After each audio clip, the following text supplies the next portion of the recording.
Get faculty. No. I just sit here quiet. You're helping a family that was. I can do, not she feet. just. No. Did you not tell me This is that you good. was under contract, so it doesn't I think that might have Good. Thank you for taking one for the Here, good. Then you can sit over here, Dr. Mayor. So I had car seats. You guys No got need my to clothes. Here. And Amy had car seats, so I'm like, I don't have Thank you.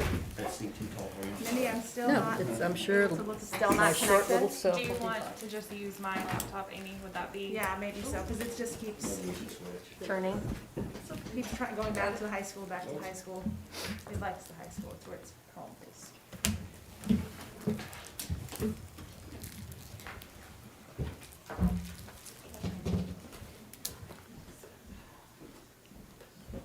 Are we live? Getting a different device. He said he's getting returned on. Okay. Mine has the high school, it just keeps reconnecting back to the high school. Oh,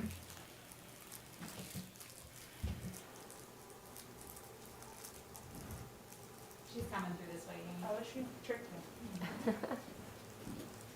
Thanks. And you're just log off the whole thing or whatever you need to do. Grace, you wanna close that door while you're there, just so we don't have to. Did you get the back one? I think I'll keep this one, it screens a lot. All right, so do you want to give them a couple more seconds to make sure the link is working? I don't know. Do we want to have someone test, do we want to have like Stacy or Linda test before we get rolling? Keeper, if you're watching live, Keeper, give me the thumbs up. You are live, he said. Okay. this Okay, is- well, good deal. All right. Site's not good, my connection. All right, yeah, you're. we're going to go ahead and get going out of respect for everybody's time. We're having a couple issues over there, but we'll get those solved. Once again, I'm Mindy Coslett. Thank you for tuning in, either live or watching this later. Like I said last night at the board meeting, this town hall is just an attempt to answer some of those questions that a lot of us have. And I know that there's a lot of unknowns, and this school year is unique. And in order to be our best, it's nice to take some of those questions off the plate. So I want to thank the central office and Dr. Meyer of the board being here to answer those questions. Staff has submitted the questions over the last 24 hours, and we've kind of gone through those. And I think we're going to get going right off in the quarantine section, everybody's favorite topic of the day. All right, so this was one that came across several different ways. And so it says if staff are quarantined, but they're still healthy enough to work, or if they're simply quarantined due to exposure, is teaching virtually an option? How would that look at different levels? If I can pipe in and teach from my house, how does that affect sick time? That's a lot of questions. We have a lot of teachers that really want to know if they can still do their job even if they're at home. Okay, and the answer to that is yes, absolutely. If you are asymptomatic, if you are at home for any reason besides being too ill to participate in distance learning, then yes, you can absolutely do your job from home. And of course, that is not the case for many classified staff. They cannot do their job virtually.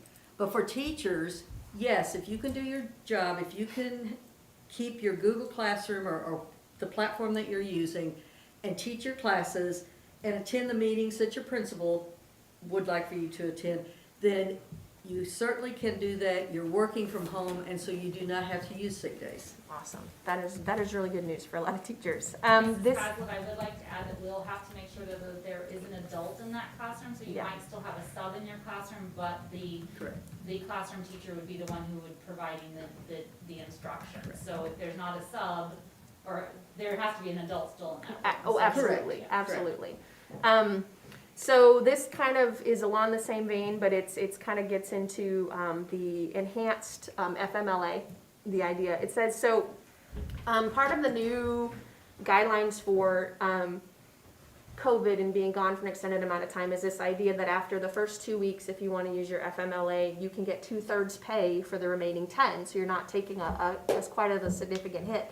If I'm a teacher that has a lot of sick days banked, can I use my Marshall sick days to augment the 2/3 day to put them together, 1/3 sick day, 2/3 from the enhanced FMLA, put it together, and so now I'm still getting full pay even though I have to be out for an extended amount of time. Is that an option? That's correct. And the E-FMLA, which is part of the FFCRA, that is the Corona Relief Act.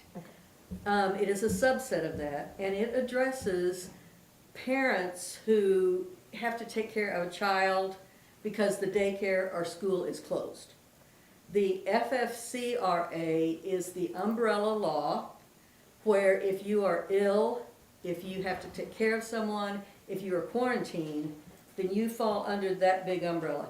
The small category for the E-FMLA is for people who have to take care of children because their school or daycare is closed. Okay, So, that law, that act, has 10 unpaid sick days at the beginning of your, Right. of your time. You may use your school sick days for that. Then after that, for the remainder of the 10 weeks, because FMLA covers 12 weeks. right, So for the remainder 10, you get paid at 2/3 your salary. You may use your sick days, your accumulated sick days, to fill in those thirds in all those days. So you would still be getting paid, to answer your question, yes, you'd still be getting Wonderful. paid totally, good, that's reassuring. yes. This is a question we had a lot too, and it goes back to that idea that teachers just, we don't want to be out if we don't have to be, and we want to work. So if a person's been exposed to a positive, so let's say I was exposed to a positive individual, so I have to go into quarantine as a precaution. If I elect to go get a test and that test comes back negative, can I return back to work before the 10 or 14 days have passed, or do I still have to stay home? You still have to stay home. Still have to stay home, You okay. can't, as Tara says, you can't test yourself out of quarantine. Okay, So, and there are many reasons for that, I'm sure, for returning false results, but no, if you are advised by your healthcare or the health department, by your healthcare professional or the health department, you must stay in quarantine, and it doesn't matter if you get tested or okay, not. all right, well, that's good to know. Alrighty, moving on to the next one. Okay, this one might get a little, I don't know, if I contract COVID and I've been exposed to a staff member who was not following protocol, is there anything legally that can happen for me, for them? That was a question that came up more than once. So if I am exposed because somebody wasn't doing things the right way, what happens in that scenario? Well, I think that goes along with any question about a student being exposed or a visitor being exposed.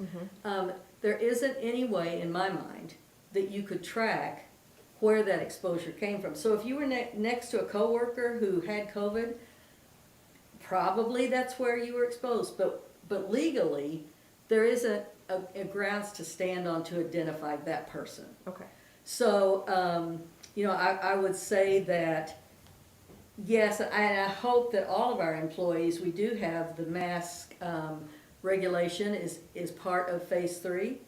And so that is a requirement, and I would hope that scenario never happens. But if it does, then I can certainly help you and give you my opinion and give you advice, but it would be some type of legal action that you would have to do on your own, and I doubt very seriously if that could be pinpointed to a certain individual. Okay, good enough. All right, so, let's see, next one. What about traveling teachers and specialist teachers who travel between all these buildings? If traveling ELL or a traveling specialist teacher ends up being positive, we're looking at possibly a massive number of people who would have to be quarantined. Is that a scenario that we could possibly face? Always. Okay. If we have a teacher who teaches 200 kids in the high school and 200 kids in the middle school, yes, that's always a possibility. I don't know how you could necessarily go about pinpointing that person, And then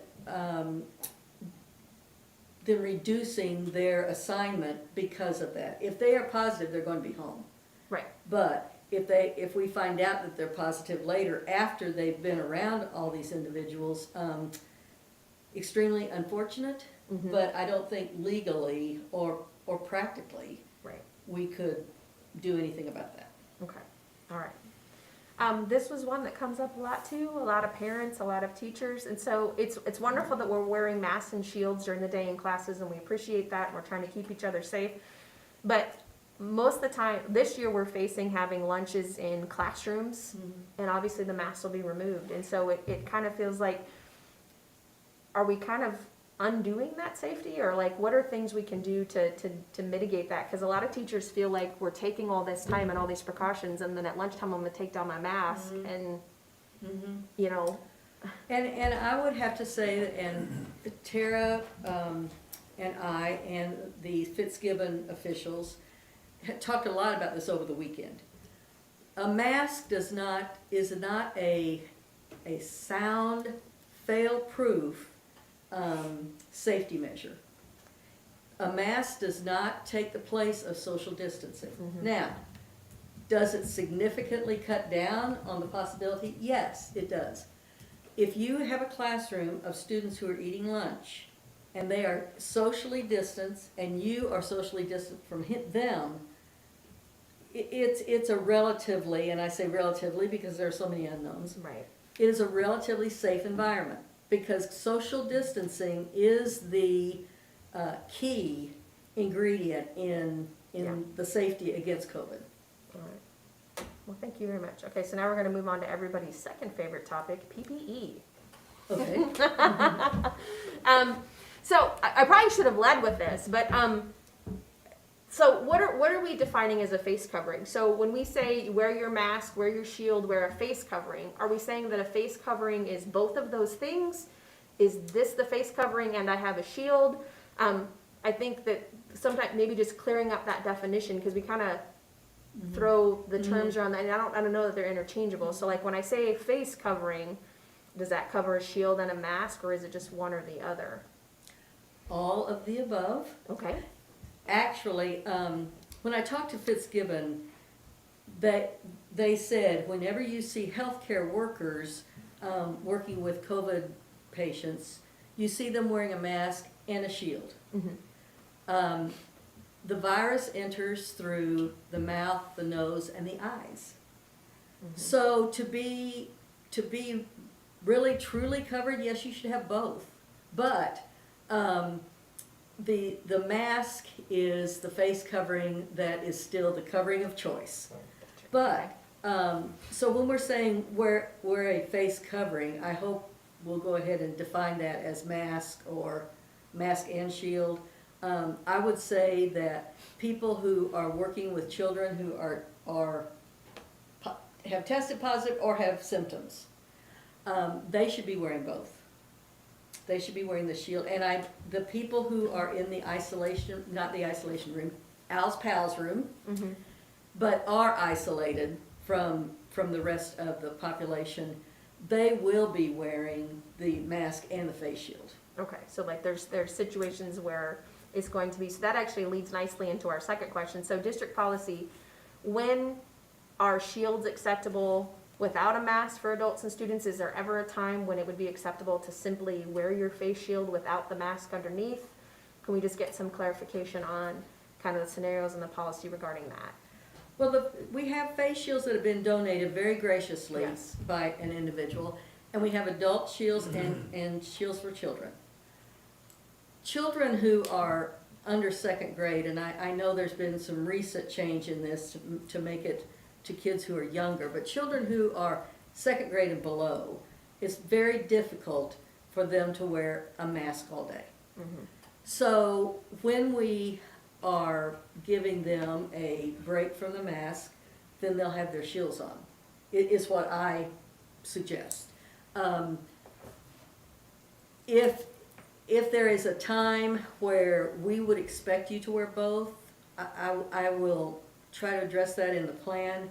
But when I'm supposed to wear both, when I'm not, I would say that no one is expected to wear both unless they want to, Okay, unless you are one of those people that have been identified before. okay, And unless you are working with kids who have symptoms, or, we're coming up to the flu season. yeah, And flu and COVID have a lot of the same symptoms. And so I would suspect that people who are our own healthcare people will probably wear the mask and the shields. right. But I don't foresee a time where teachers will be required to wear both. Okay, because like we had some questions, like to add on that a little bit, would, you know, like if students are at their desks, is a face shield appropriate at that time? Can they take their mask down, or should they wear their mask all the time? You know, if I'm up at the front of the room instructing, is the face shield sufficient at that point? I think it's like those kind of clarifications of, obviously we're passing in the hallway, we're going to the bathroom, those things, mask on. But just kind of clarification of like those kind of situations that we're gonna be, especially at the middle and high school level, you know. And I think the key is, are the kids distance Mhm. apart enough that we consider that, the 6 feet, Mhm. are they socially distanced enough to be able to take their mask off?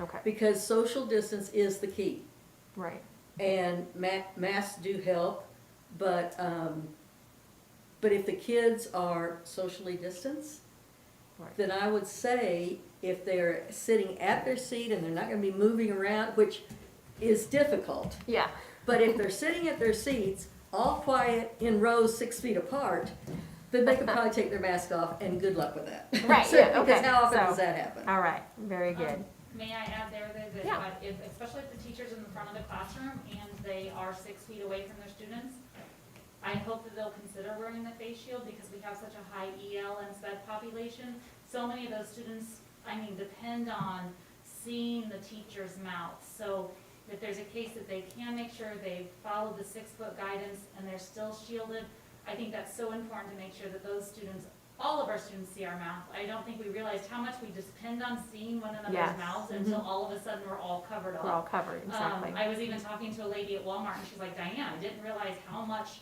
I depend on reading my customers' lips. Mm-hmm, You know, so I really feel that if you, as teachers, can teach yourself, and I've noticed this just as social norms now, you don't walk up on somebody anymore. You might walk up and go, oh, and take a few steps. So if we're Yeah. thinking about that in the classroom as much too, to support our EL, SPED students and those, just in general, that does help being able to see your mouth move, so. as long as that's 6 foot. Absolutely. yeah, all right.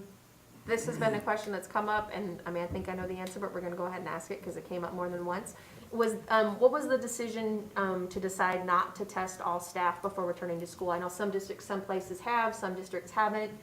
I mean, I think I can probably guess the thinking behind that, but I would like to, I don't want to put any words in anyone's mouth, so. We didn't really talk about requiring tests. I think we kind of batted it around in the central office a few, but it was never really a real involved and significant conversation. Now, my colleagues here can join in, but to mass test the entire district was not really ever a consideration. All right, this is a hot topic too. So we've been back in the buildings for about a week now, teachers anyway. Do we have estimated arrival date for like the PPE and the sanitation and all those things that like hopefully we'll have access to, like hand sanitizers and things that all need and teachers will need like in the daily instruction of their rooms? We have a number of things and stuff coming in daily, the sanitation, I think we're waiting on some bottles, I think, to make sure that each teacher has a spray bottle in their room that they can use if they need to wipe down a desk after a class leaves or something. The bulk, we have a number of cases of bottles to pass out to classrooms, and if that hasn't already been passed out to everyone, it'll be coming soon. Okay. We got all the bulk hand sanitizer we could get along with wipes, so, and that stuff, we'll just have to keep ordering. Mm-hmm. Most of the stuff that we need at least to get us through the first couple of weeks, it's either here or about here. Oh, wonderful, okay. But it's gonna constantly be a struggle, just like getting technology's been a struggle. Everybody, I know with the, especially with the bulk hand sanitizer, as soon as I got my first case of it, I turned right back around and got in line for it again, because it wasn't first come, first serve, it was, they were segregating it out, and you Right. got, only get it. So, we're aware of it, we're trying to get as many, get at least a container, and sure we have a container in every classroom. Okay. The refill on that is more what I'm working on right now, to make sure Okay. once we have that initial, rush. We also, we're trying to get stocked as much as we can, with, we have level 1 surgical masks available for students or teachers who just don't have any other protection. I know Grace has been working with the nurses on PPE as far as their equipment. We have done a lot of the shielding as much as we can in office areas. If anybody still feels like they're not shielded in any office area, they need to let myself or Mr. Riley know, Okay. with the school do. But we try to get around the whole campus and as best we can. Everybody's just a little bit different in their office spaces and or teaching spaces, so if anybody still feels like they need a little bit more shield protection, that was a little bit of an issue. We finally, that was even going backward. We were just grabbing up shields just when we could, as far as bigger device shields. When like literally everybody in the entire country Yes. is buying the same thing. Yeah, so, and that's what's happening with all things associated with it. So, if you're in a situation like that, especially in an office area where you don't feel like you're quite shielded, let me know, or let Matt know. I'm going to be, well, I'm not exactly sure where we are on distribution of the hand sanitizers and the wipes. So I'll be checking on that later as this week unfolds to be ready for next week. But certainly if you don't have those two basic things, and I think are the spray bottles, I believe the spray bottles are on their way. Do you know anything about the spray bottles? Mike was waiting on spray bottles to come in so we could distribute that as well. Okay, So all right, mhm. those things are coming, or Good. they're either there or they're coming. All right, that's good to know. Yeah. All right, Can I ask a follow-up? yes. So it sounds like we're waiting, I just wanted to know, have some clarity about what it is we're waiting on then. So I hear bottles, I hear hand sanitizer, what else are we waiting on in terms of PPE? Well, it's not that we're, like I said, we had ordered like 200. Sure, we're waiting on it to be delivered, but nevertheless, we're waiting on it, so it's. No, that's here. The It was bottles are? The part that I was saying we were waiting on was extra backup for hand sanitizer. Okay, so we're only, The refill. We got like 4 cases of that in, but I know that once we get fired up and get started, if we're refilling those bottles pretty regularly, that's, so we're we're staying only, ahead of that, right? so we're only waiting on refills of something? I'm just trying to get clarity. Hand sanitizer. Just waiting on refills, and that's the only thing we're waiting on to be delivered to the district, not to be distributed, but to be delivered to the district. We will constantly be in the list to I- get refilled on hand sanitizer. Sure, but right now, we're waiting on that to be delivered to the district. Is that right? We have some in, but we went right back on the list Okay, to so, get some more. so we actually do have everything Yes. that we need That's what I said. at this moment. Yes, it's just, I don't know how fast we're going to work through that, just like I don't know how fast we're gonna work through masks or wipes. So we're constantly, And let- we stay ahead of that, Can I yes. just ask a clarifying question? I think that the question maybe the teachers would like to know, I just got a message on my email, was when will we actually have it in our Yeah, hands? that's the next We need question. to clean our tables, we need to Yeah. Germex our hands when we go in and out of locations as well. So And there's a follow-up I want to ask to that, which Yeah. is, what if we don't have, I mean, today should have been the day to start class, right? So what do we do on September 2nd if that has not been distributed? And let's embrace that that is a possibility so that we can plan for it. So what would be the plan? For, this question goes first, my question comes second. Yeah, I'm going to move on that the rest of this week and make sure that we have that set up in the room. That's what I can tell you. It's, Okay. I'm not involved every day with who's distributing what, so I'll just have to get back in the line and see where things are at in the line. I know that all those products have been talked about, different people are responsible for different parts of that, so I'll just have to go back and gather all that back up. But I don't anticipate by the end of the week that that's not Well, distributed. It would probably be useful to communicate the distribution plan so that we can track it, so that so the teachers have some sense of calm, peace, like what's the word I'm looking for, but like assurance that Sure. here is the plan, here's how it's going to be acted upon. So if I may be so bold as to suggest that be communicated, I think it's a good idea. Okay. And I just want to clarify, because you were asking all PPE. Yes. All of the nurse items are not in. We have Okay. ordered scrubs per their request. They are not in yet. They have been ordered. We're struggling to find the tearaway gowns, which they requested. Okay. We found them, they're very expensive. I know, Fitzgibbon has reached out to help us. Our RN supervisor, Julie, is also reaching out to the medical community because we don't want to buy something that is not appropriate. They're saying we need to be There's a closer lot of to vendors that. out there and we want to get the right thing for our schools. So as far as nurses, we are still waiting on supplies and there are some supplies that have not been ordered. Okay, So- great. Yes. Can you pull your mic closer? We're just getting messages It's hard to that hear they're. you, Dr. T. They're saying they're having a hard time hearing you. And Ms. Yeah, Durham that's- was just that's saying what I'm that, That's what I was literally just saying, we just gotta Yeah, move so- microphones. Ms. Durham was just saying that we're waiting on some PPE for nursing at Fitzgibbon's helping us with that. So just to follow up on those who couldn't hear. All right. Thanks for letting me introduce. Yeah, no problem. It's, so, kind of along that same line, it says, we all know that like, our classrooms were cleaned daily, trash emptied out, floors were cleaned. But like, what's gonna happen? Who's responsible for like disinfecting like the tables and the desks and like the face shields at the end of the day? I know at Beaker, I can't speak for the other buildings, but at Beaker, we've decided that students need to leave their face shields so that, make sure that we always have them.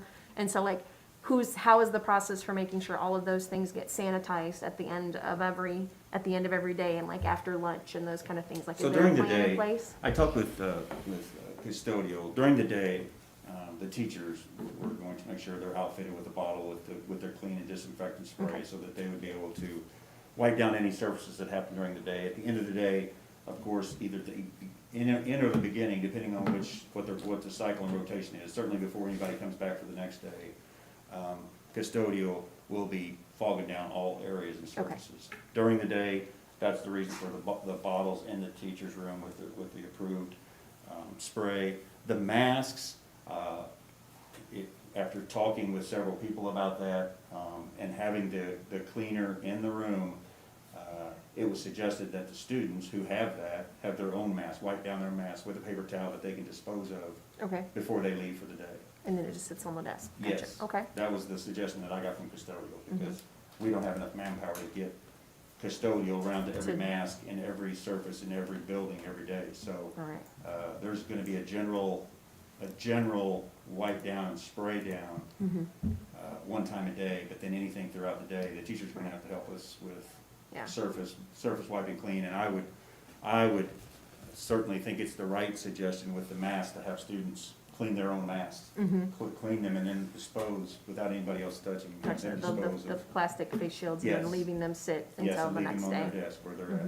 All right, That would be And fine. I'm sorry. No, go ahead. I would like to add that in the returning to learning plan, we tried to explain that classified staff, and this is particularly paras,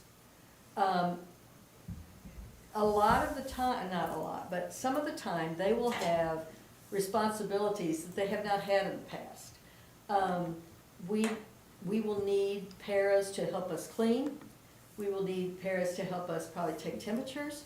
We'll need paras to be on bus loading and unloading. There are things that we're going to have to ask our classified staff to do that they haven't done in the past. And our certified. Mhm. And our certified. And teachers too. Everyone's yes, gonna have to yes. do- Because it's an abnormal time. yeah, okay. Very good. This one comes to, we had a teacher ask that in my building, I've seen several groups of adults that have gathered without masking. Is there an enforceable consequence when they're not wearing their masks? How, as a coworker, should I handle this? Because I don't have like authority over my coworker, but it's something that maybe I'm really concerned about. Like, what is the process? What should teachers do in that situation if they feel uncomfortable or they see things not being done the right way or according to protocol? The returning to learning plan is an administrative procedure. The board it did not pass it into policy. They weren't asked to pass it into policy, but they do know the plan. They support the plan. And in that plan, it says if you're in phase 3, masks are required all the time. If you're in phase 3, it should be obvious that yes, masks are required. If there are individuals who don't wear masks, please go to your principal. Always try to take care of a problem at the problem source, if at all possible. You could talk to the person. It's likely if they're not wearing a mask then, they won't wear a mask tomorrow. But if they're not wearing a mask, you need to talk to the principal. Okay. If that can't be taken care of, then you can certainly talk to the central office. But since masks are a requirement in our plan, and our plan has been distributed to the district, it is insubordination if they don't follow that plan. Okay. Clear enough. Thank you very much. Okay, getting into technology. When do we see like the laptops, the machines, the capabilities for sound and video?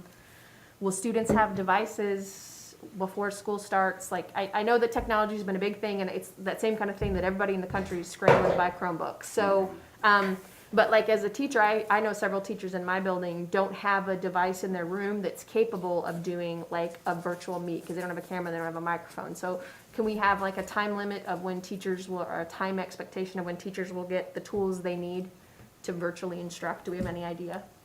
So the buildings, I asked all the administrators to locate all the mobile devices, including streams. At one time, we didn't think streams were going to be able to be used as a device, but they are.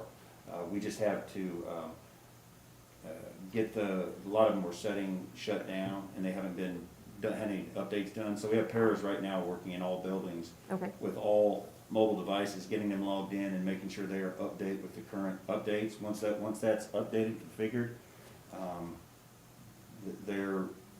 we will have a number. The building administrator, and they've been talking back and forth to each other about sharing some devices to make sure all of our staff have devices first, and then coming up with a number of machines that we're working in reverse order until we run out of devices.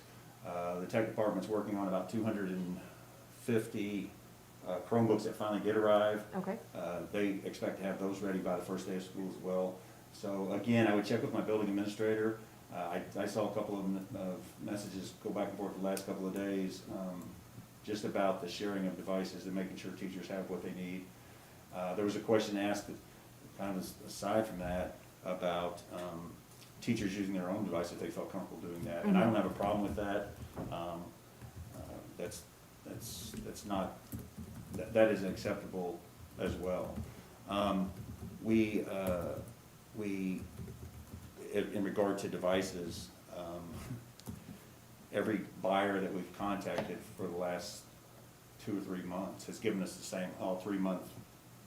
So the big number of devices that we've made an order from, I'm not expecting those anytime soon. I do hope to have the last 150 from the 400 that we ordered back early in spring. I hope to have those additional machines coming into the pipeline pretty soon, if it's any indication of when we got this first 250. Okay.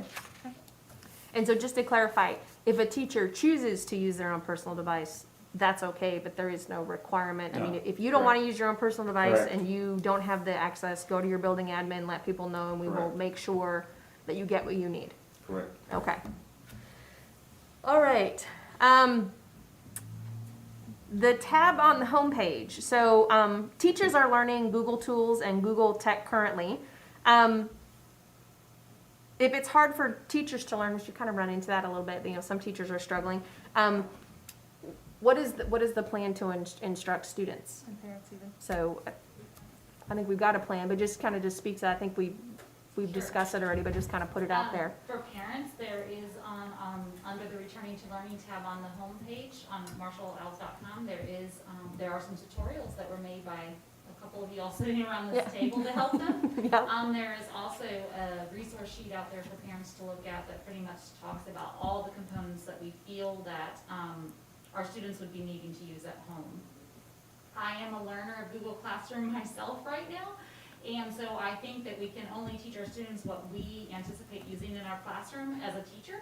So that is really what those first couple of weeks, just like building relationships, if right now you're only going to be using Google Slides and posting videos to be watched or whatever, we have to do that. That might be all you're teaching your students. So that'll, just like we teach the students how to sharpen a pencil, or, I mean, for the little ones, or how are you going to go to your locker to get something? We have to teach them that the same in Google Classroom. So I'm really, in the professional development we've been offering this week, we've really talked about, it's very much like our brick and mortar classrooms, but we just have to think about it, the fact that they're not with us. What are the things we need to teach them in classroom expectations whenever they're distance learning? So we need to think through that process. Okay, folks, here's how you get to a video. You have to model those things just like we model, sharpening pencils, lining up in line, walking to the next class between hours or what have you. So we can only teach so much that we know, and that would be the only, I can't, if I'm not going, if a teacher's not going to use Flipgrid, then don't teach your students Flipgrid. That would be an expectation. Teach them what you're going to be utilizing. If you decide to use something new for instruction, or you start having them to collaborate on a Google Doc, then you need to stop and teach them that expectation, just like anything else. And I would hope also, I know that teachers, I don't want to put on teachers that they need to teach their parents, but guide them to the parent resource tab for those videos. And if there's a question that's not answered in that, and a parent says, Mrs. Coslett, I still don't know how to do this, well, then let somebody know that so we can help that parent. I had Mrs. Vaught call me just last week and said, Diane, this parent is concerned about using Google Classroom. Where can I send her? I told her where to send her. I said, if there's any other questions, Mrs. Vaught, let me know. I haven't heard back from Mrs. Vaught, so I'm assuming the parent got the information from that resource tab as needed. So it would be prudent for teachers to take advantage of the resource tab, and you can use those same videos even though they're for parents. You can use those same videos and tutorials in your classroom to instruct your students just like we're instructing people at home. So they're already out there, and a lot of us work together making them. We can make more if you need something else. Absolutely, yeah. Well, and I think that you hit on something too about the reaching out and asking for help. I mean, and this would go for, I think, anything that we're gonna talk about today, and I've made sure to tell the people in my building, and as I've been making instruction videos for my distance kids that I've yet to meet, that don't suffer in silence. If you've got questions, if you're frustrated, if you don't know something, reach out to us, because we're all in the same boat. I mean, and so I'm glad to hear you say that, and that we will find the answers for you. If I don't know the question, I can't answer it. Exactly. You know? Exactly. Yeah. And so if there's anything that a parent needs or a teacher needs, I might still not know the answer. I mean, I got my Google people I go to when I need help, like, help me figure this out. But I will find somebody who can help answer that question. So just speak up if you need us. Communicate. I can't fix it if I don't know the problem. Right. Okay. Well, and this kind of piggybacks off there too. Is like we've also set an education for like our paraprofessionals and our other classified staff to get some Google training.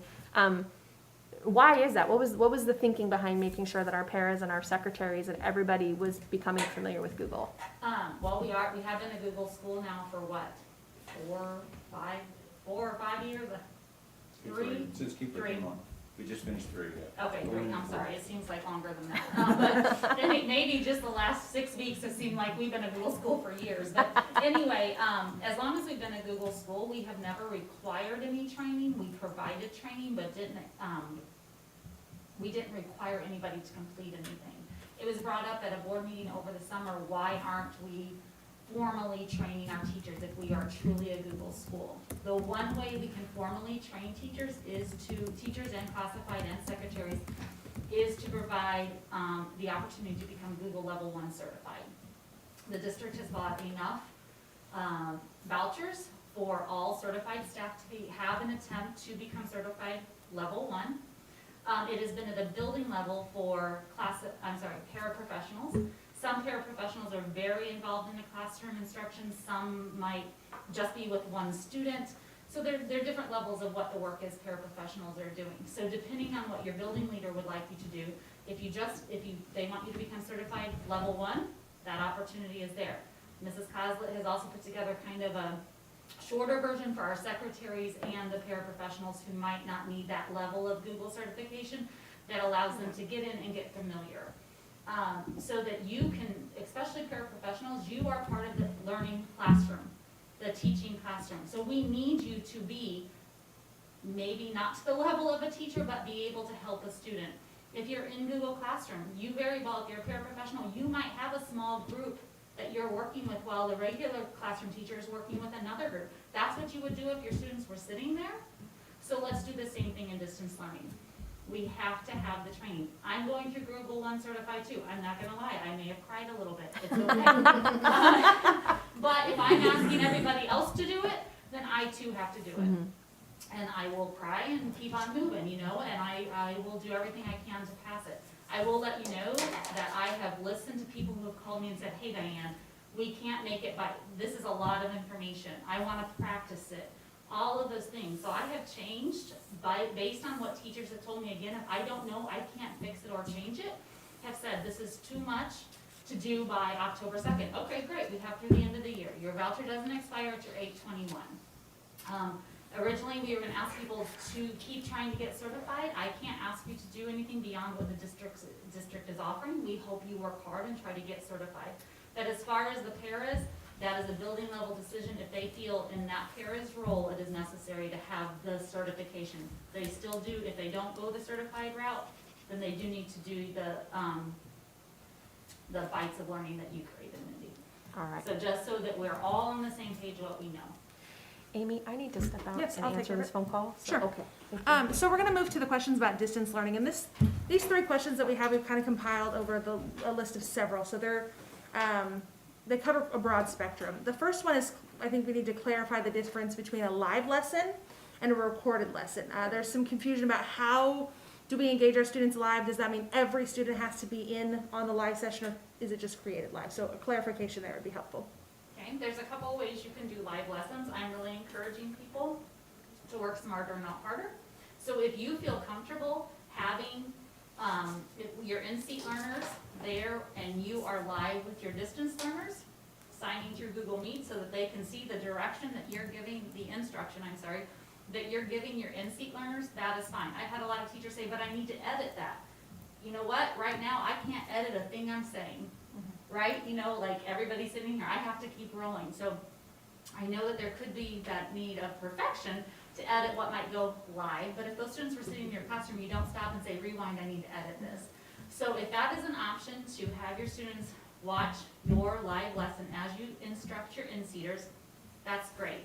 If you're one of those perfectionists and you wanna say, I am going to do my live sessions on Tuesday and Thursday during my planning time, that is your option. If you feel more comfortable inviting them to a Google Meet at 2:15 during your planning time on Tuesday, that is your option. I'm not saying that's what you have to do because I don't want you to take away your planning time. We have all day Wednesday free. I believe this is another question coming up on how we are going, is it okay if I kind of go ahead into that? Wednesdays are sacred days for distance learning and a little bit of PD. There should not be any building level, grade level meetings going on that day because the plan says that that day is to support our distance learners. But we also still have to continue to get PD. So there'll never be more than an hour of PD if there is something offered that day. So if you want to host your live lessons on Wednesdays, you can do that. Now for middle and high school, be mindful that they have 7 hours in a day. Right. So they cannot now, because it's Wednesday, sit in live sessions from 8 a.m. till 3 p.m. Right. That makes for a very long day for them. Right. So talk to the people around you, figure out that schedule. So you can host a live session on Wednesday, that's fine. Is that enough about live lessons? Sure, yeah. You think, Amy? I think so. Is there anything else specific from a teacher point you would like me to answer? Well, there's another question that's sort of about live lessons, and it's about recording lessons, and it says, how are we to manage recording all of our lessons? In the plan, it said something about record all lessons and upload those to the Google Classroom. The question is, I think, about how, it says this is very time consuming, with one plan a day, which is 30 to 40 minutes. How do we complete this in a timely manner for students? We're getting every lesson recorded and uploaded. Well, in phase 3, I did pull it up just so I don't Thank you, misquote what yes. what is in the plan, what is in the expectations. And I do wanna say that this isn't something Diane Gillespie sat around and said, this is what I really wanna do, or what I think has to happen. We had to turn in an alternative methods of instruction plan to DESE, to be approved for the extension that if we're in a blended learning, format, that these hours can count for attendance. Okay. So, I want you to know that everything I put into this is based on what we turned into DESE and was approved. DESE had anywhere from doing nothing to 5 days a week. In how we were gonna communicate with parents, how often we were providing instruction live or recorded, all of those things. Well, they had the middle of the road 2 to 3 times a week. I sat here and I thought, okay, if we do nothing, DESE's not going to approve us, right? If we do everything, teachers are not gonna be happy. So I went with the middle road 2 to 3 times a week, and we were approved. So, just to let you know that this wasn't just, I Right. really have tried to follow what we had to turn into DESE. So Right. I'm not gonna talk about phase 1 and 2, because we aren't there, and I don't know when we will get there, if we will ever get there. So I'm going to go ahead and talk about phase 3 live lessons. Okay, so for phase 3 in elementary, for live lessons, synchronous sessions per week, it is 2. Okay? For high school and middle school, it is 1. And how I've kind of explained that is, if you think about your student arriving to school on Monday, they would come to school all day Friday. It's gonna take them all week to see all the teachers, so they have to see every teacher one time live. Okay? So, those I know are gonna be live, whether it is whatever that looks like. On the recorded side, elementary is 3 recorded lessons a week, and middle and high school, I believe, are 2 per content, okay? So, you can record those on Wednesday. You can, if you choose to use some of your planning time, you can record those then. I'm also suggesting if there's a way to work smarter, not harder. I know it doesn't work for you, Mrs. Carney, because you're a singleton. But if you aren't a singleton, introduce to your class, this is my teaching partner. Amy and I both teach the same class. You might see Amy in a videoed lesson because we should be working through our curriculum as close to possible. So you might see Mrs. Carney, you might see Mrs. Gillespie in a recorded lesson.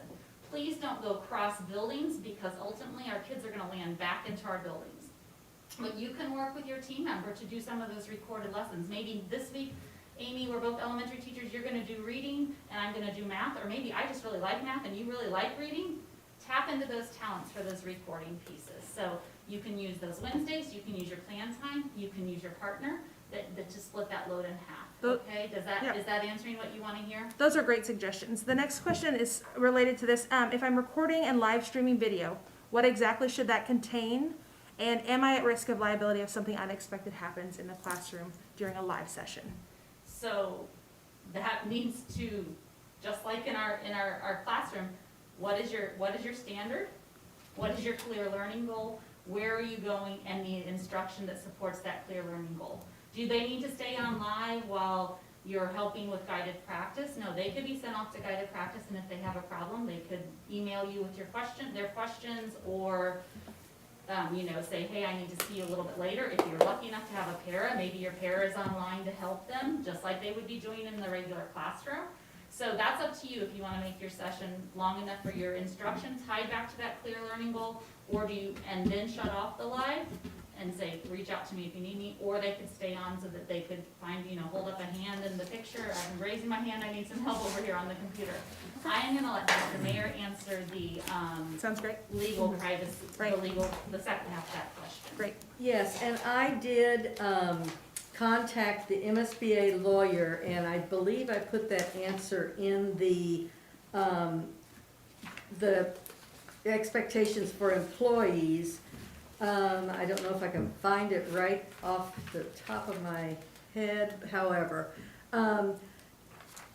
There is very little legal risk in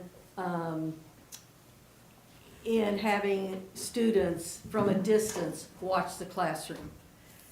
If you were in school and you had all your students, there are people who walk down the hall, who put their heads in the door, the principals come in and out.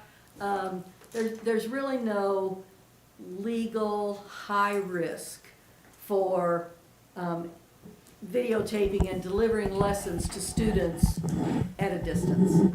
So the MSBA lawyer said that she was not concerned with that at all. She wanted to know if we were concerned with it, and I said, no, we feel that we have things in place and we have very intelligent people who work for us. So I'm not concerned about that, and I'm not concerned. However, if someone has a specific question, they can certainly email me and ask. I'll give the blanket answer that I'm not concerned about legalities. We are okay, and MSBA says we're okay. So, but please know that you can always get in touch with me if something is weighing on your mind. And this, I want to ask a follow-up, but I'm gonna just wait for your explanation. okay, I just wanted to throw out there, Diane and I have talked a lot about this, about how we can protect students and all of that, and you can pause the live at any moment. If something is happening in the classroom that you need to take care of, that your distance learners don't need to see, you can turn off your video, you can turn off your sound, you can go deal with it. Tell your kids on the video, I'll be right back, excuse me a moment, whatever you need to tell them. Go address it, turn it back on, like you would in a normal lesson. I mean, you aren't, hopefully, standing at the front of the classroom addressing a behavior or addressing a visitor to come to your classroom. So I think that that is something that we need to be mindful of, that that is an option, that you can turn all of that off at any time that you need to. I don't know if that provides any comfort, but. I just had a quick question about the apparatus of this. Having recorded my students in the past, having recorded myself Sorry. teaching in the past, and I still have all of those students' waivers on file, as a matter of fact.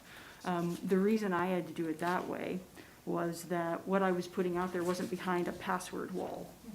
And so I'm wondering if, and this is a question mostly for the recorded videos, are our recorded lessons going to be behind a password protection, or are some teachers putting them out as just shareable YouTube links, or?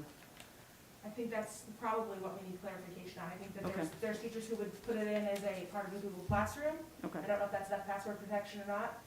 There's some teachers who do have YouTube channels. And so I think those are the things that people want to be sure that we're not inadvertently releasing student private information. For example, if I have my whiteboard behind me and I have a list of names of students who've turned in their permission slip for something, and I just have check marks, am I inadvertently giving out information that I shouldn't within my room? I think those are the kinds of And things. if you, in a regular live classroom, you would not put a list of students on the whiteboard, wherever, with a grade beside it. Right. Or you would not put gold stars beside it, or it's the same thing virtually. Yes, there are issues that are covered under the Student Privacy Act, and those are school records. School records are anything that is identifiable, that is made public by teachers, that have to do with certain individual students and their status.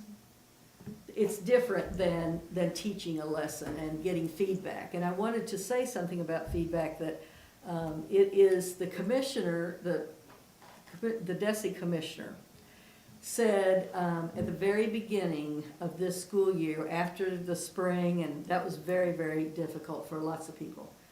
But our main concern is the feedback that we're giving students. And if they are at a distance, learning from home, we still must give them feedback, because that loop is what we do here at school. It's what we emphasize: feedback, feedback, feedback. So I think that anytime you're doing that and anytime you're staying within that realm, I don't think you have to worry about the legalities. That reminded me of one issue I was trying to remember earlier when we talked about the devices. Once we have more of once these devices are ready, whether it's a staff or a student, they've been logged into Marshall schools. So when you're logged into Marshall domain, you're under Marshall's encryption, you're under our firewall.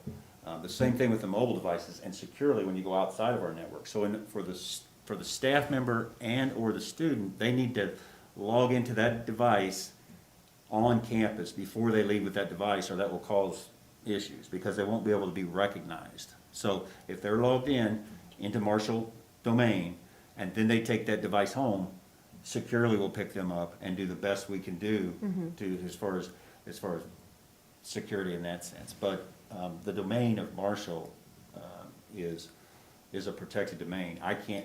If they post something on their own webpage, I suppose we can't really control that, but our devices and inside of our cocoon, we are being as completely protected as we can be.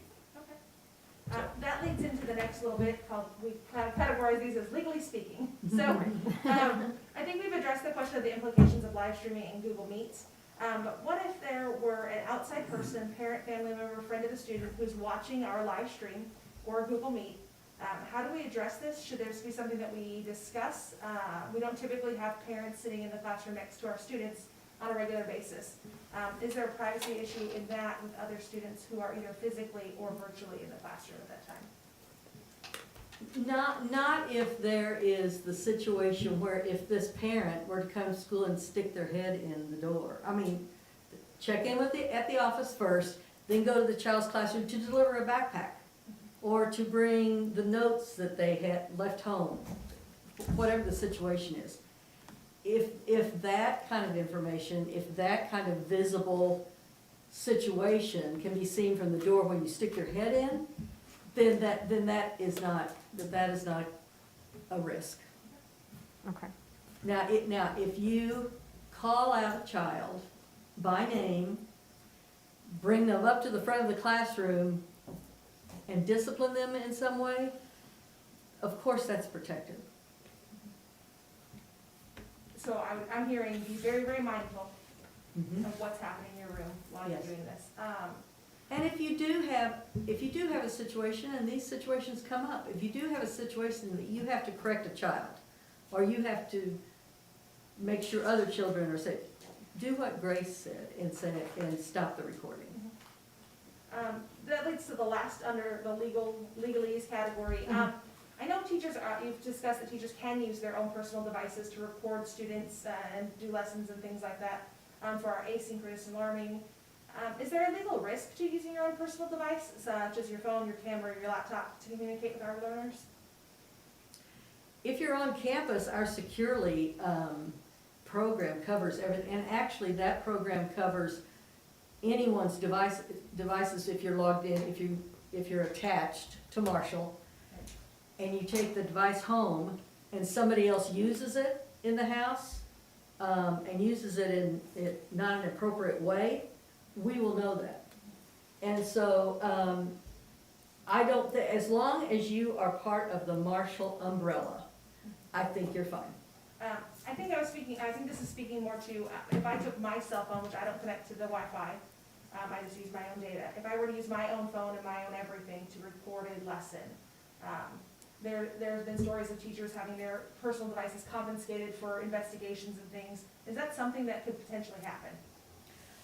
But it could happen just the same as it could happen in a classroom right now without any device. If there was inappropriate activity, whether you're using your device in your classroom or the school's device, either or, that same thing applies in the classroom versus distant. The same way you would carry yourself. If you cross the line on something, you could be liable, but if you're not crossing the line and you're just doing regular teaching, you're under our auspice, you're under our umbrella of coverage. I think that answers a lot of the little questions that we had.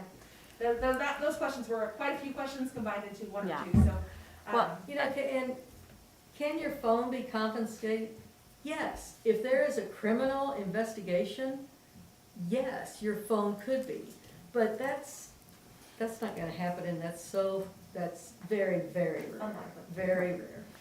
All right, well, I'm looking at the time, and I know that it is 11 o'clock. I also know that we had a bunch of some things as far as like Wednesdays and things like that, but if Amy agrees with me, I'm not sure what, I'm thinking the rest of these questions do you think they're answerable in like building like an infographic, kind of a Q&A kind of sheet? Is there anything left on the pile, Amy, I was kind of leafing through, that you think might be worth taking an extra 5 minutes to answer live, or? So for our viewers, the categories we didn't reach yet are workday, and those were a lot of category questions about, how do I do this during the day, how do I do this during the day, when is the expectations of a workday?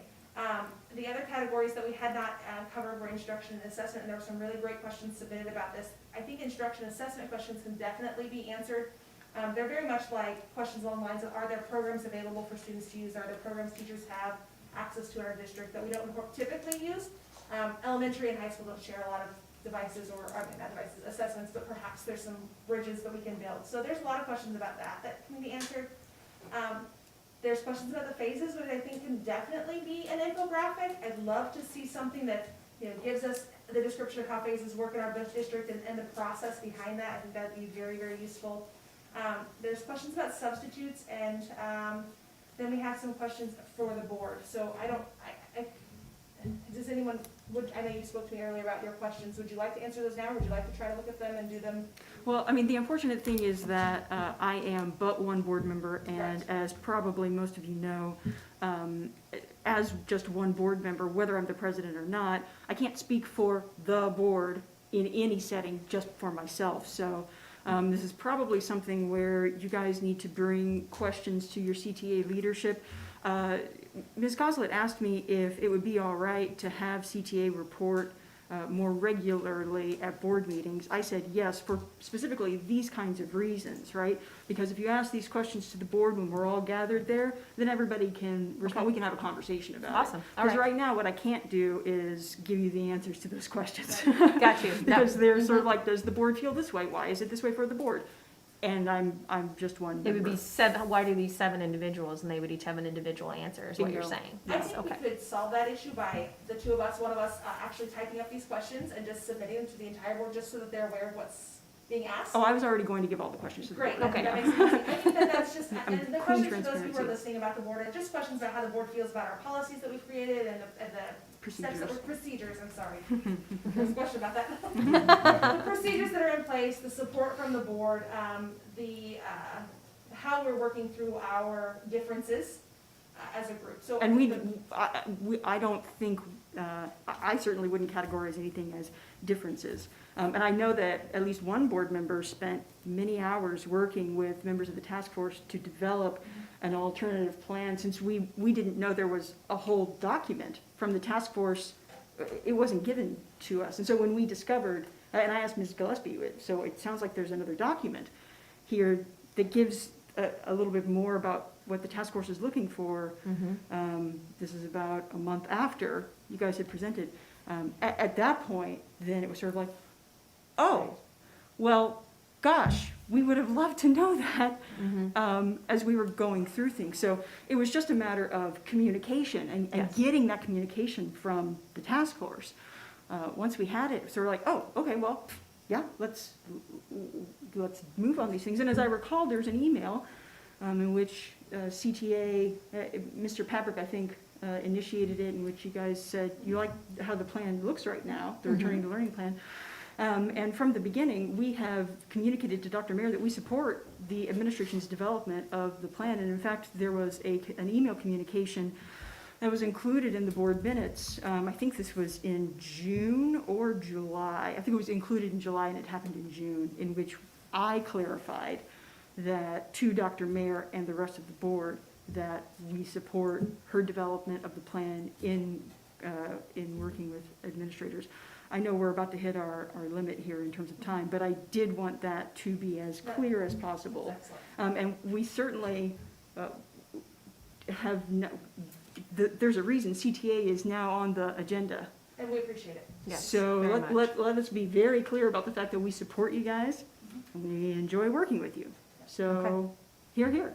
All right, so maybe, like I said, we'll get those questions, and then maybe next month, if the board sees something they want to address, we would love to hear from all 7 of you in a board meeting, if Or we if can there are make other that things that happen. you want to bring up. Okay, very good, all right.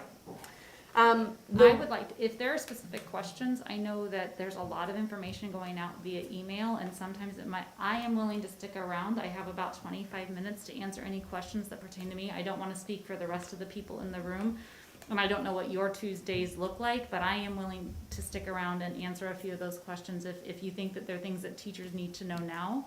I don't mind doing that. I do have a session, a PD session I have to provide at noon, but if you- I could give till 11:20. I could give Okay. 20 more I can minutes. stay a little longer. Yeah. you know, I don't want, I meet with you, Yes. okay. if that's okay with you, Dr. Mayor, just because I know that Of The course. instruction reading- and assessment category would be very useful to probably fill out if we can quicker than. Right, right. for the Right. messages. But I think Diane Diane can handle. And if you can't, we'll just. I'll just say, let me, if Yeah. I don't know the answer, I will say I'm gonna go find it. That's how I roll, so. And if you do have further legal or financial or whatever questions, just send those to me, record those and send those to me, and I'll Awesome. send out a district-wide Wonderful. informational email. And Well- for everyone, sorry, Go ahead. for everyone who submitted questions, we obviously can't get them all. There were some really great questions out there, so please, if we didn't answer your question, you are anonymous, so I don't know who you are. So I can't help you find your answer, but if you'd like to reach out to us for your question, or you'd like to email Dr. Mayer, or whoever the appropriate person is at this table, I think everyone's willing to fill you in on those questions specifically. Absolutely. And thank you for your time. We really Thank you. appreciate this. Thanks, you. guys, for tuning in. Thank you. Yep, thank you. Thank you. So you can take that mic and I'll put this one. Okay, Yep. and I apologize. Mic problem, sorry. And if there's any question, that they didn't hear the answer to, if they'd like me to repeat, I would be glad to do that too, because I do know that there was some, I just need to plug in my laptop. some things that they couldn't hear based on the text message you met. So if there's anything you feel I need to recover, I don't know how well they could hear me. No, I think we're doing okay. Oh, yes. I don't want you to leave it. The first question we have under instruction and assessment is kind of a combined question for those of you who submitted these. The question is, what changes does the administration look for in our classrooms as we deliver our instruction? And how should we expect to see those changes reflected in the expectations of our evaluations? So what are you looking for, and will that affect how I'm rated as a teacher? So honestly, right now, I've been thinking a lot about it. No, well, amongst all the other files in my head that are open, I have been thinking about teacher evaluation, because guess what? That's not going away, folks. I'm sorry. So that is, I have not put that on the principal's plate yet to discuss what that's going to look like. But we will still, as in regards to instruction, we will expect the same thing to happen. I just talked about it, your passion for what you do needs to still be in distance learning, it needs to still be in your classroom. COVID hasn't stopped what education looks like, it just has changed what it looks like. So those expectations in regards to clear learning goals, task analysis, diagnosis, all of those things that we work through in a really good, well laid out lesson plan still needs to be done. I don't know how it's going to look yet is how will we be doing the evaluation. Right now, if we've got in-seaters, your principals can still come in, see those lessons happening. So and then even if we move into phase 4, you're still in the building 20 hours a week. So the principal could still come in and watch you do a live lesson, or watch you do a recorded lesson, so that the components of a really good lesson plan are still there. I am considering thinking about how often that has to happen now, because I know that on the principal side, there's going to be a lot more managerial going on. Right. Students getting devices, students having problems with devices, parents needing help. I know that I don't know if sometimes everybody knows, and I don't even know everything a principal is doing. So I want you guys to be supported in regards to evaluation, observation, feedback, but I also know reality is at our face right now. So instruction remains the same. Right. That doesn't change. But the evaluation, we will do what we have to do, providing with feedback. And so, but the outcome, like right now, newbies get 4 observations a year. You know what, this first month of school, I want us to figure this Right. stuff out. You know, like Right. that's my main focus for you So all. would you say that it might be a wise decision for teachers to kind of look at where they are in their current or past evaluation, and then if they're someone who's supposed to be keeping data or keeping track of evidence or supporting materials to prove they're ready to move to the next level, that seems like it would be pretty easy to do with our virtual instruction. If anything, you have even more evidence. You might be recording a lesson where you've used this overt response or you've done this. I think we're going to have more data, honestly, because you could say, principal so-and-so, go and look at my Google Classroom. And I would encourage you to invite your principals to your Google Classroom so that they can go in and evaluate what you're doing in there. And I foresee that as people get better at Google Classroom, they're probably going to use it more with the in-seaters once we get devices, you know. So I think this is the turning point of what classroom instruction looks like. Some of us are gonna turn slower than others, but we will make the turn, so. I'd say principals who join Google Classrooms, if you're joining your entire district or entire building's Google Classroom, you might want to turn off notifications. If you need Yeah. help doing that, let us know. Yes, You do not want to know every definitely. time we post an assignment. Right. That's great information. This next two questions really go together, and they're very similar. It's about missed instruction in the spring, how we address that. The two questions are, should our pacing guides be changed, or should we teach under the same pacing guide as last year? And then in addition to that, should we teach the missed standards that cannot be weaved into instruction first before teaching current grade level standards? And so when I hear this question, I think of, let's say, and I don't know, I don't teach third grade multiplication tables, but let's say we did not get to multiplication tables, but fourth grade needs to teach division. Do we teach how to do multiplication, even though it's not in our standard, prior to the division lesson? It cannot really be weaved very well together. Unless you're an expert, let me know. So it's kind of a twofold, I think. First of all, in fact, I sat in on many of these conversations in the spring when teachers were talking. We kind of read yellow, green lighted standards. Red, we didn't touch them at all. Yellow, we started them, but maybe not mastered. And the green ones are like, hey, we are A-okay. I think our third graders are ready to move on with multiplication. Let's use that example since you threw that out, Amy. So, but if it's a yellow standard, that means they've kind of been introduced to it. And we had time in our PD days this time to start writing those assessments. We need to assess the students. How, if we started teaching multiplication tables and we didn't get to a mastery level or through that entire unit, then we need to do some form of assessment to see where they are. The other learning we have done is that there are some of those standards, and I don't have them in front of me, I'm sorry, but are those, I can't think of what they're called right now, I'm sorry, but the standards that are big threads through everybody's set of standards. And so those might be ones that we're touching on all year long to embed. But if it's something, it goes back to task analysis, which is one of our Fab 14. What do the students need to know to be able to master what you're asking them to do? So if they can't do division without multiplication, then you need to task analysis. What are the steps they need to know for multiplication? So that might have to happen prior to that unit in your instruction. Do I want us to go back and change a bunch of pacing guides? No. This is the nature of this world right now. I don't want to put more work on there. You just need to be cognizant of what may have been missed. That's why those vertical team meetings happen in August, so you guys know what did the prior grade not get to. Now, if it's a standard that wasn't taught at all, most likely you can embed that somewhere in your instruction. In fact, it was Mrs. Welch at the middle school. I heard her say, well, they didn't touch this geometry standard, but I don't teach geometry till February. Well, then don't teach this geometry standard in September. Wait until you get to your geometry unit. Does that make sense? Yeah. So it's have conversations with your folks, collaborate. Where is this something we can embed, or is this something we need to do boot camp style? For multiplication tables, it might be boot camp style. Right. You mentioned, leads right into the next question that we have. You mentioned assessments and how to look at students. This is looks like 3 questions in one. Well, don't give them all But I 3 to won't me, do all at Amy. You once. know me better than that. So it says, we have been instructed to develop common assessments. What does the administration expect these to look like? And then can you describe the purpose for your end product? So what do you see after they've created these assessments? What do they look like? And then at the end of it, what is it you're wanting, or what should teachers maybe be wanting from those? Sure. So we did not ask for assessments to be written on the standards that weren't taught. If they weren't taught, the kids don't know it. The assessments that are being worked on, being created, that you should have kind of gotten a game plan, hopefully got some written last week on those yellow standards. Where are our students? Just like we would do a pre or a post pre-test in a regular school year.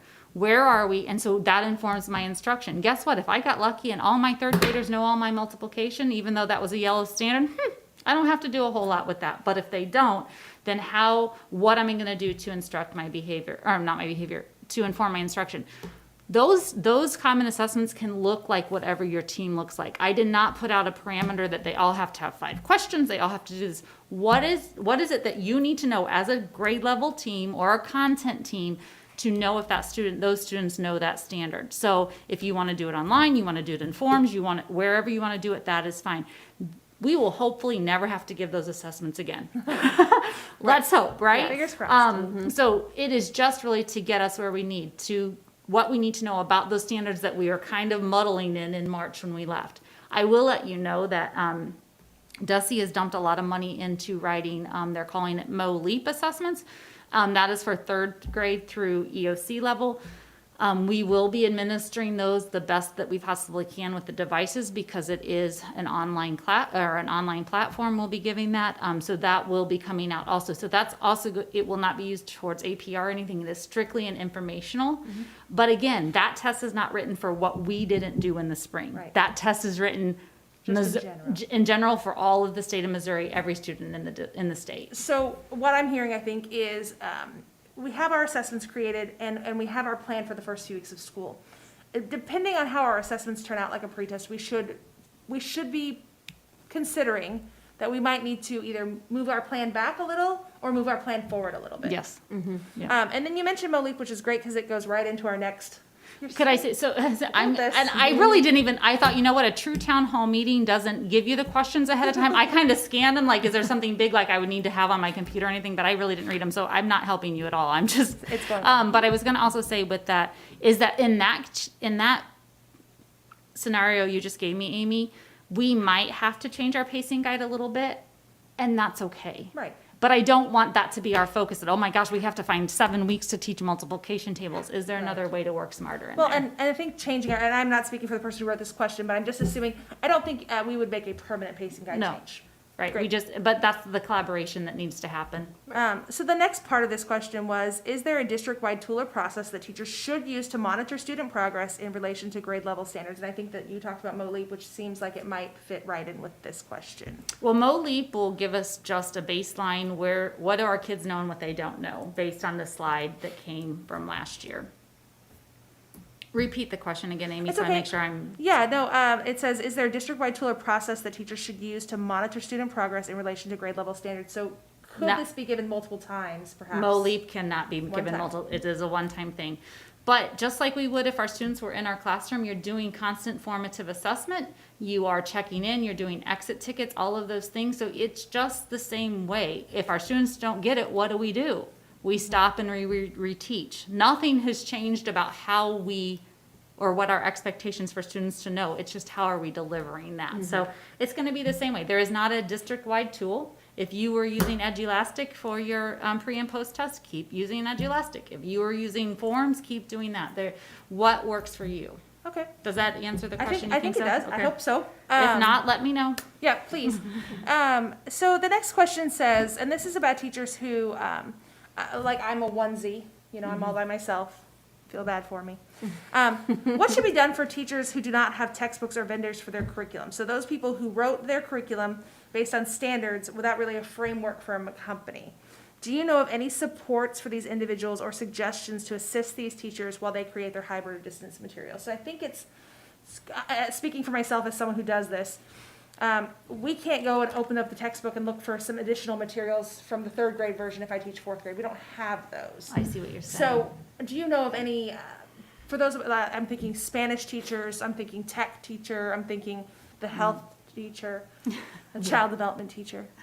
There's not a series before the book we're using, so are there any materials and this might be something you need to get back to us Yeah, on? if you could send me that specific question, off the top of my head, I don't, but I will be glad to reach out to folks who might be able to help me. Okay, I'm gonna tag you in it. Perfect. All right, so I am gonna have to go, and Amy is my ride Yep. today. So, Okay. there was one question that I get a lot, and I think it pertains to the Wednesday workdays, and so maybe we could close with that one, and then the rest of it, we will be putting together and finding ways to address those other big issues. But I feel pretty confident that we've kind of hit the high points. But, so we all know that when Phase 3 was created and we have those Wednesday days, the intent of the Wednesday days is distance learning. Maybe I'm uploading lessons, I'm sending in feedback. We're going to sprinkle in some PD here and there. But some teachers are nervous or concerned that maybe that those Wednesdays might turn into building meeting days or things like that. And so if we could just clarify, the intent and the purpose, and what should a Wednesday look like for a typical, for a Marshall teacher?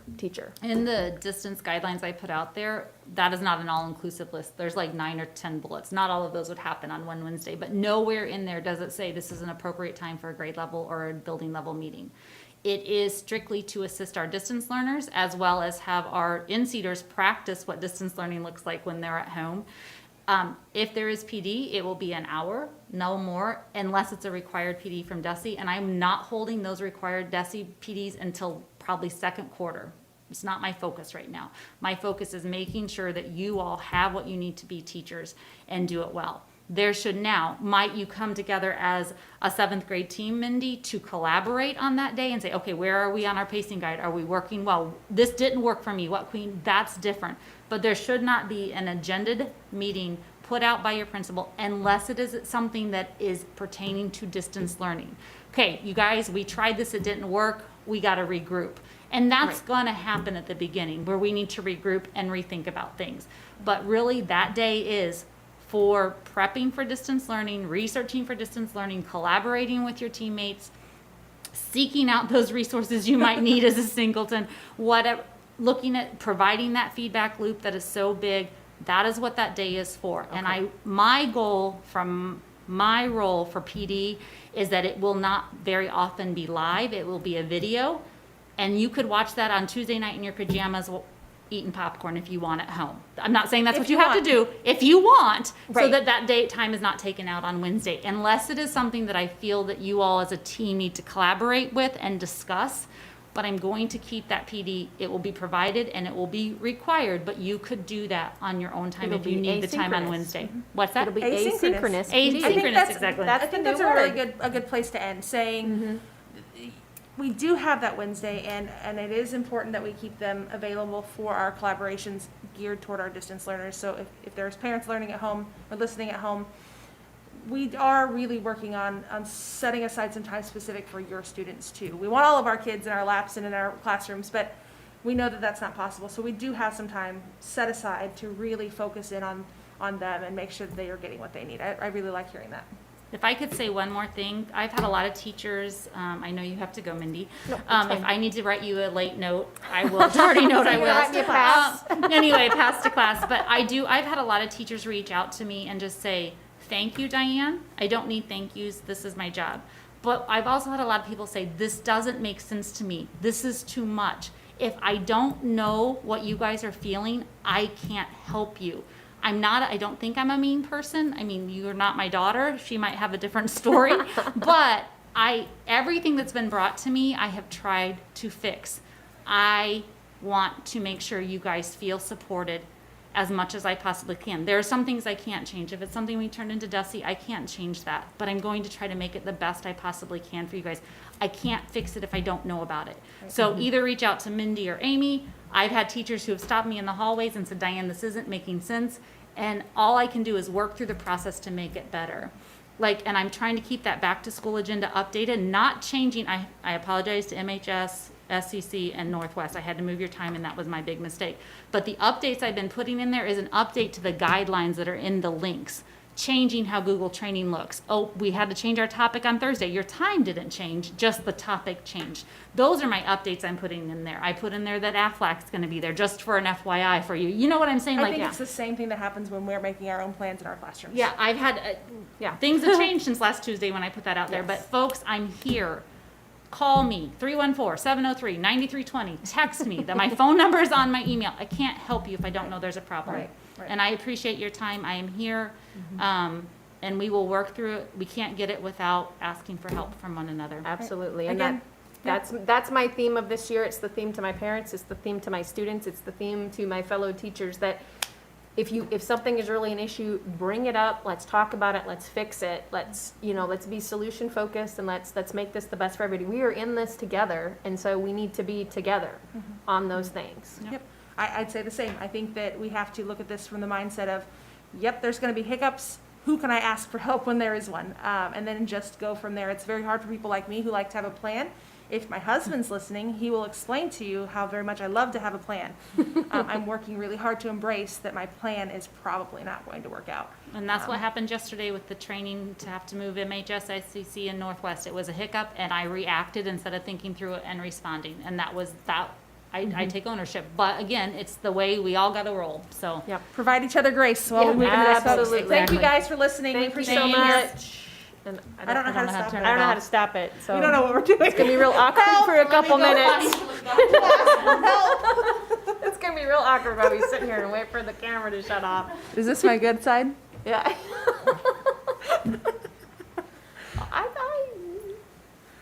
They don't expect anything different from us besides weird awkwardness. No, they don't. They They're know like what they're those. dealing with. Yeah. But You guys anyway, can sign off for seriously, real. though, email us. You know how to get up. You know how to find us if you need us. We are here for you. Sign off, so you have to stop looking at us. Are you still there? Travis.